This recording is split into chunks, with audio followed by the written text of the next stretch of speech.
வீடியோக்குள்ளே போகிறதுக்கு முன்னாடி ஒரு ஆப்பை பற்றி தெரிஞ்சுக்கலாம். ஆப் நேம் இஸ் பைமோட் and this video also sponsored by பைமோட். பைமோட்ன்றது ஒரு நல்ல grocery, skin care products and hair oil இந்த மாதிரிலாம் நிறைய வீட்டுக்கு தேவையான விஷயங்கள்லாம் இருக்கும்ல.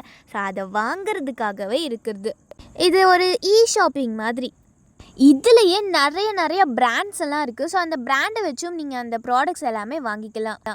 அண்ட் டீல்ஸ்ன்னு ஒரு ஆப்ஷன் இருக்குல்ல, ஸோ அதை கிளிக் பண்ணிங்கன்னா இப்போ ஒரு 1000 ருபீஸ்க்கு இருக்கிறது ஒரு 100 ருபீஸ் மாதிரி தருவாங்க. ஸோ இந்த மாதிரியும் நீங்கள் வந்துட்டு டீல்ஸில் போய் பை பண்ணிக்கலாம். இதனால் கண்டிப்பாக நமக்கு யூஸ்ஃபுல்லாக இருக்கும். வெளியில் போய் எந்த ப்ராடக்ட்டும் வாங்க வேண்டிய அவசியம் இல்லை. இதில் ப்ராடக்ட் விற்கிறது எல்லாமே ரொம்ப குவாலிட்டியாக பெஸ்ட்டாக இருக்கும் அண்ட் ரொம்ப பட்ஜெட் ஃப்ரெண்ட்லியாக இருக்கும். அண்ட் ஆல்சோ லிங்க் வந்துட்டு டிஸ்கிரிப்ஷனில் கொடுத்துருக்கேன். கண்டிப்பாக வந்துட்டு மிஸ் பண்ணாமல் பாருங்கள். இதில் நம்மளோட ஃபேவரட்ஸ் ஐட்டம்ஸ் வச்சுக்கலாம். நம்ம ஃப்ரீக்வெண்ட்டாக இப்போ ரீசெண்டாக வாங்கின ப்ராடக்ட்ஸ் என்னென்ன நம்ம தனியாக நமக்குன்னு ஐடி யூஸ் பண்ணி அதை வந்துட்டு ஓப்பன் பண்ணிக்கலாம். அண்ட் அந்த 3 கோடு மாதிரி இருக்கும். ஸோ அந்த ஆப்ஷனை கிளிக் பண்ணி பார்த்தீங்கன்னா ஷாப் பை கேட்டகரின்னு இருக்கும். ஸோ அதில் கேட்டகரைஸ் பண்ணி வச்சுருப்பாங்க. அதை எடுத்து கூட இப்போ ஒரு ரெடி டு குக்குன்ட்டு இருக்குல்ல, ஸோ அது வந்துட்டு ஒரு ரெடிமேட் ஃபுட் ஐட்டம்ஸ் மாதிரி இருக்கும். ஸோ அதை கிளிக் பண்ணி பார்த்தீங்கன்னா அதில் வந்துட்டு நிறைய ஃபுட் ஐட்டம்ஸ் வரும். லைக் ஒரு 5 மினிட்ஸில் குக் பண்ணுற மாதிரி இந்த மாதிரிலாம் இருக்கிற வச்சுட்டு நம்ம வந்துட்டு அது வாங்கிக்கலாம். அண்ட் வீட்டுக்கு தேவையான பொருட்கள் லைக் நைஃபாக இருக்கட்டும், ஏதாவது ப்ரூம் ஸ்டிக்கு, இந்த மாதிரிலாம் மேட்டு, இந்த மாதிரிலாம் நம்ம வந்துட்டு இதில் வாங்கிக்கலாம். ஸோ கண்டிப்பாக வந்துட்டு இது நமக்கு யூஸ்ஃபுல்லாக இருக்கும். லிங்க் டிஸ்கிரிப்ஷனில் கொடுத்துருக்கேன். ஆப் லிங்க் இன்ஸ்டால் பண்ணி யூஸ் பண்ணி பாருங்க. இன்னைக்கு நம்ம பார்க்க போறது வேர்க்கடலையும் கத்திரிக்காயும் வச்சு ஒரு சூப்பரான புளிக்குழம்பு. இந்த மாதிரி வேர்க்கடலைய குழம்புல சேர்த்து கொடுக்கும்போது சாப்பிடாத குழந்தைங்க கூட விரும்பி சாப்பிடுவாங்க. சுட சுட சாதத்தோட குழம்பையும் வேர்க்கடலையும் சேர்த்து ஒன்னா சாப்பிடும்போது ரொம்பவே நல்லா இருக்கும். முதல்ல ஒரு 3/4 கப் அளவுக்கு வறுக்காத வேர்க்கடலை எடுத்துக்கங்க. காஞ்ச வேர்க்கடலை வறுக்காம ஒரு 3/4 கப் எடுத்துக்கலாம். உங்ககிட்ட பச்சை வேர்க்கடலை இருந்தாலும் அதை அப்படியே பயன்படுத்திக்கலாம். இப்ப இதுல தண்ணி சேர்த்து ஒரு 4 மணி நேரம் நல்லா ஊற விடுங்க. மதியம் குழம்பு செய்யணும்னா காலையில ஊற வச்சா சரியா இருக்கும். காலையிலேயே செய்யணும்னு நினைச்சீங்கன்னா நைட்டே ஊற வச்சிருங்க.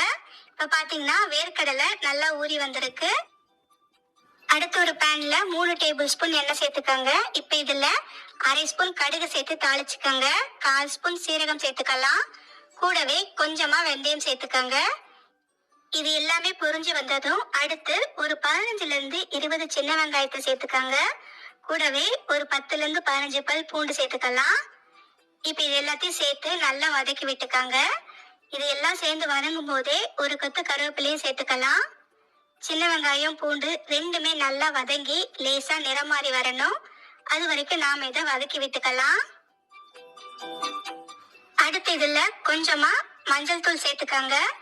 ஒரு 2 டேபிள் ஸ்பூன் குழம்பு மிளகாய் தூள், புளிக்குழம்பு காரக்குழம்புக்கு சேர்க்கிற குழம்பு மிளகாய் தூள் 2 டேபிள் ஸ்பூன் சேர்த்துக்காங்க. அடுப்பு நல்லா குறைச்சி வச்சுட்டு மசாலா கருகிடாம இது எண்ணெயிலேயே லேசா வதக்கி விட்டுக்காங்க. அடுத்து 2 பெரிய தக்காளிய மிக்சியில சேர்த்து இந்த மாதிரி அரைச்சு எடுத்துக்கங்க. இப்ப அரைச்ச தக்காளி பேஸ்ட சேர்த்துக்கலாம். தக்காளிய நல்லா கலந்து விட்டுக்கங்க. இந்த தக்காளி பேஸ்ட் நல்லா வதங்கி லேசா எண்ணெய் பிரிஞ்சு வரணும். அது வரைக்கும் அடுப்பை மீடியம் லோ ஃப்ளேம்ல வச்சு வதக்கி விட்டுட்டே இருங்க. கொஞ்ச நேரத்துல பாத்தீங்கன்னா இந்த அளவுக்கு லேசா எண்ணெய் பிரிஞ்சு வர ஆரம்பிச்சிடுச்சு. இந்த அளவுக்கு வந்ததும் அடுத்து இதுல ஒரு 3 கத்திரிக்காய நீல வாக்குல நறுக்கி சேர்த்துக்காங்க. கத்திரிக்காய் ஆப்ஷன் தான், இருந்தா சேர்த்துக்காங்க. இல்லைன்னா வெறும் வேர்க்கடலை மட்டுமே இந்த குழம்புக்கு போதும். முருங்கைக்காய் இருந்தாலும் சேர்த்துக்கலாம், அதுவுமே இந்த குழம்புக்கு நல்லா இருக்கும்.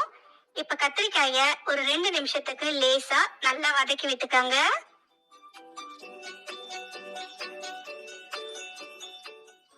அடுத்து இதுல ஒரு சின்ன எலுமிச்சை அளவுள்ள புளிய தண்ணியில கரைச்சி நல்லா வடிகட்டி சேர்த்துக்காங்க. இப்ப இந்த புளி தண்ணிய ஒரு முறை நல்லா கலந்து விட்டுக்கலாம். அடுத்து குழம்புக்கு தேவையான அளவுக்கு தண்ணி ஒரு 2 கப்ல இருந்து 3 கப் வரைக்கும் சேர்த்துக்கலாம்.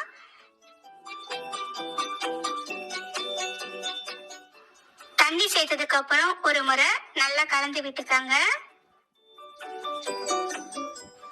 அடுத்து இதுல குழம்புக்கு தேவையான அளவு உப்பு சேர்த்துக்கங்க. இந்த குழம்பு பாத்தீங்கன்னா நல்லா கொதிக்க விடுங்க. ஒரு 10 நிமிஷத்துக்கு மீடியம் ஃப்ளேம்ல வச்சு நல்லா எண்ணெய் பிரிஞ்சு வர வரைக்கும் கொதிக்க விடுங்க. கத்திரிக்காவும் நல்லா வெந்து வரணும். புளியோட பச்சை வாசனை போகிற வரைக்கும் நல்லா கொதிக்க விடுங்க.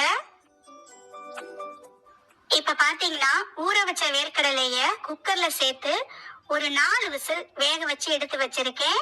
உப்பு எதுவுமே சேர்க்கல. உப்பு சேர்க்காம வேக வச்சு மட்டும் எடுத்து வச்சிருக்கேன்.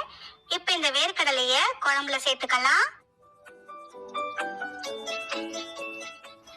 வேர்க்கடலையை சேர்த்ததுக்கு அப்புறம் ஒரு முறை நல்லா கலந்து விட்டுக்கங்க. இப்ப அடுப்பை மீடியம் லோ ஃப்ளேம்ல வச்சு ஒரு 5 நிமிஷத்துக்கு நல்லா கொதிக்க விடுங்க. மீடியம் லோ ஃப்ளேம்ல வச்சு ஒரு 5 நிமிஷம் நல்லா கொதிக்க வச்சா சரியா இருக்கும். 5 நிமிஷத்துக்கு அப்புறம் நாம ஸ்டவ் ஆஃப் பண்ணிடலாம். அவ்வளவுதான் ஃப்ரெண்ட்ஸ், ஒரு சிம்பிளான வேர்க்கடலை குழம்பு